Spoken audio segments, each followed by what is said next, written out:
Isaiah cũng của Giang nên chỉ là vì luôn làm được ra cái luật xảy ra trả giá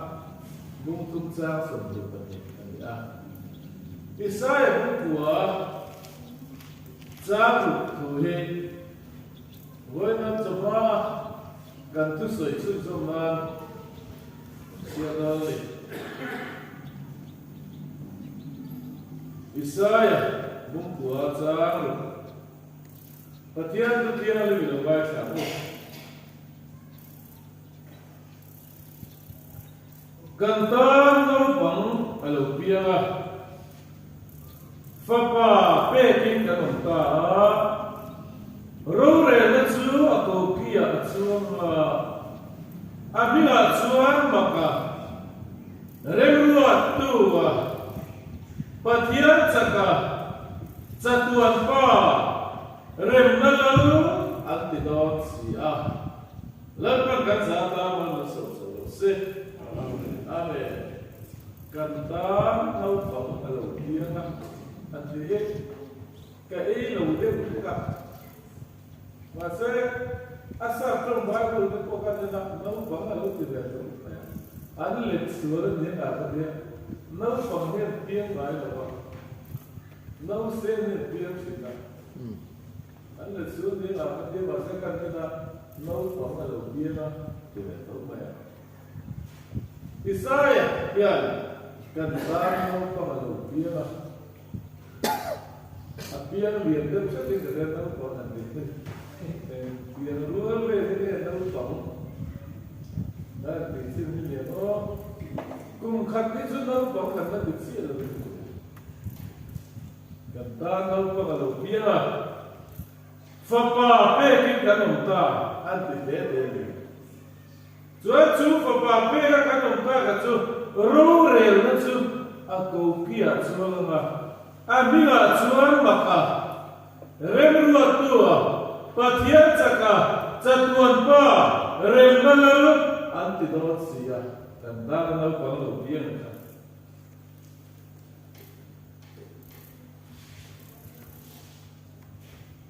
Tuan chân chân tra Lucas ya Christmas da vui đó là gì à dan nó có là đầu tiên là đi chứ Christmas da vui mấy này chân chân tra Lucas ya cũng định ra sổ cả lệ ra sổ cả lệ Tuan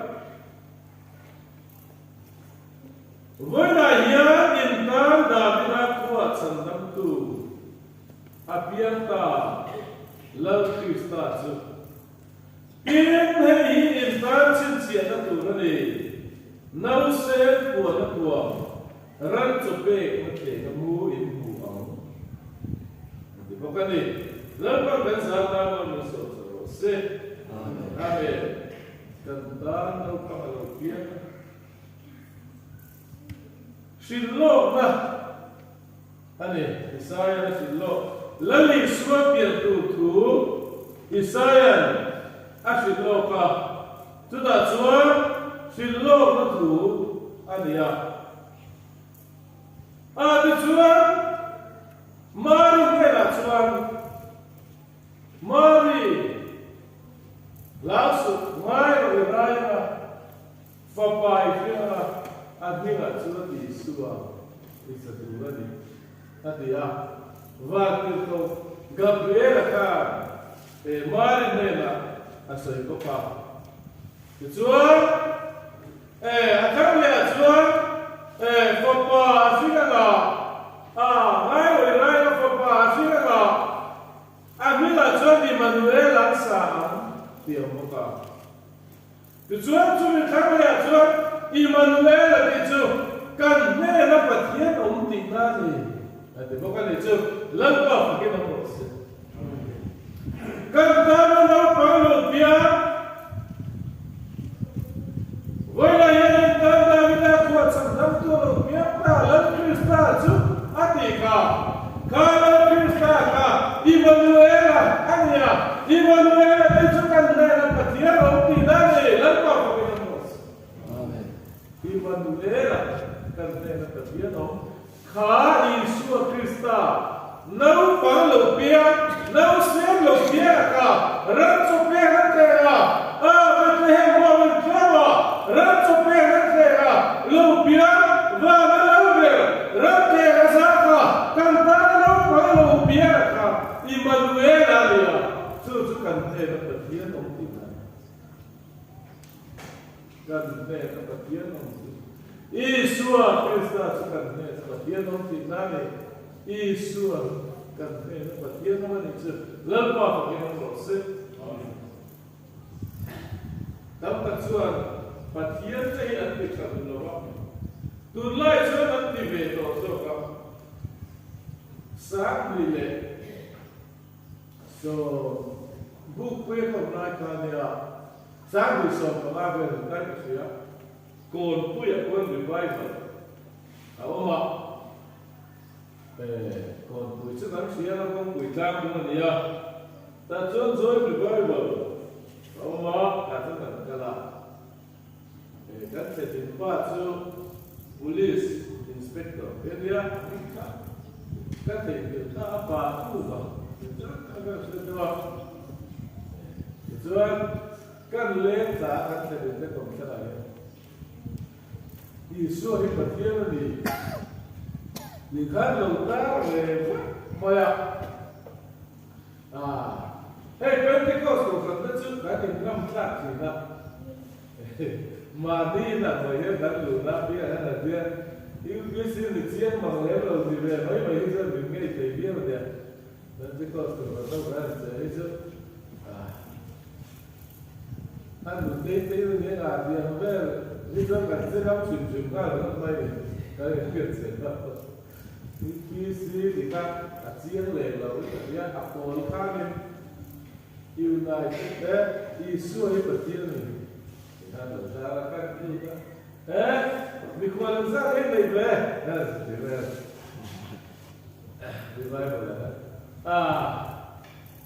mình quan cái này về mà anh này jangan tinggal hari mikul kan tamsian mikul itu naik belum misalnya apa macam ni kan tinggal oh lalu kau kerja dia betul dia anh này Yesus ini percaya ni kan jadi tahu orang dia tulah itu kan tinggal kan tinggal Ketika tulah itu Yesus ini percaya ni anh lâu rồi về đó Yesus trong cái chân là cái gì đó cái chân Yesus trong cái vật chất thì cái gì anh đi chân vật chất vật chất cái gì cả và cái tài cũng mà anh mới chân vật chất vật chất cái gì mà và cái tài cũng là không đủ lâu đấy này đủ mà chân anh đủ lâu tức là không đủ lâu anh đủ tức là cái chân mà nói là Ini terlihat ni kita ada anpatian kita belum bilo tiga ekor. Asal tu, itu ramai di faham hantir tu, riru cakap tu itu dia. Ama kor kalau apa usia ini dah ada. Itu tu cuma kemana ni? Paling tu cuma kan tu ramai. Fatih berarti itu orang kabe dulu lah. Apa deh berarti ada samanya di sini juga ada pun. Apa tu berarti orang Uber itu orang mandi faham dia ada tu kalau dia masih kini cuma kan sosial cantar no palo viaja Emmanuel kan nera patien om suri rampa pakimos kon puyo mi kesa suri zona no tia college kan velai kan college minti la saída outra tindra suizo para mim jamar sama andril rumah di dan dikta kan santatu Patian tunjang akan drama bangsa. Patian ka anjutira putar debek. Setelah tinggal mahal apa? lấy rồi tôi mới các anh tìm tí ra ai sang rồi hai nên các làm thiên liêm điều tất cả thành gì các là một tí rồi khá biết cái bà chúng khá in tục ra là rưu rê tù ra anh rinh đàn thì tắc dù có bà khá bà sura công na sura đi hệ có ta anh nó lì sura nó bèo học sẽ anh kiếm lại đi anh em suy buồn sắp ra nó phá vô đi rồi hệ có ta anh hiến nó lì sura nó bèo học sẽ nó áo quá cái này nữa lần lì sura nó bèo học sẽ in ti lâu mấy thứ đi là sura một lần lì sura sura đột tua qua lại chưa lâu apa thùng lan lain minta cuan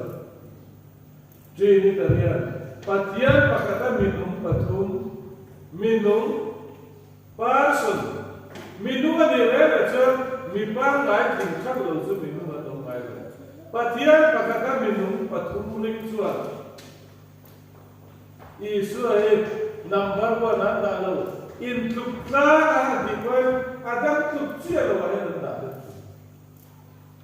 Apui berada itu patian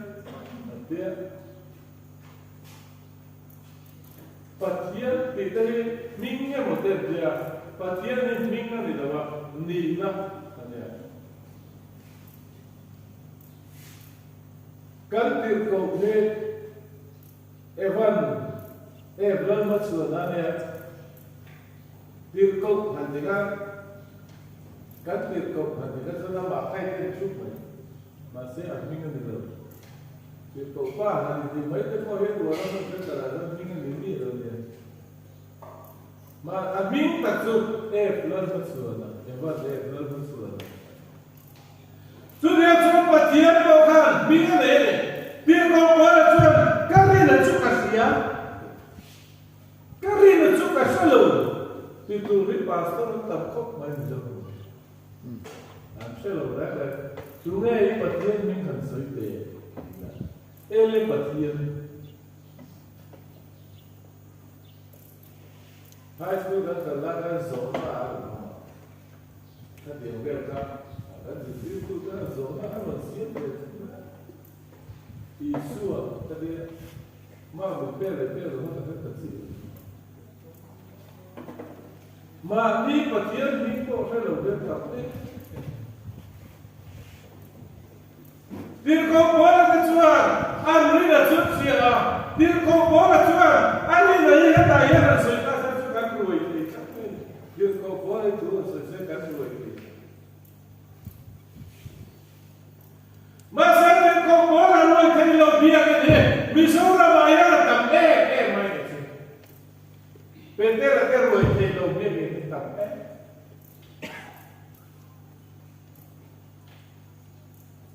Kau buat budika, oh, Allah damai damai tu kata budika. Isu hari patian ni dia kata kau kerja budika he. Isu hari patian ni dia tahu kan. Ada ilawan tahu macam ada ilawan. Ada dia tahu isu hari patian ni dia tahu isu.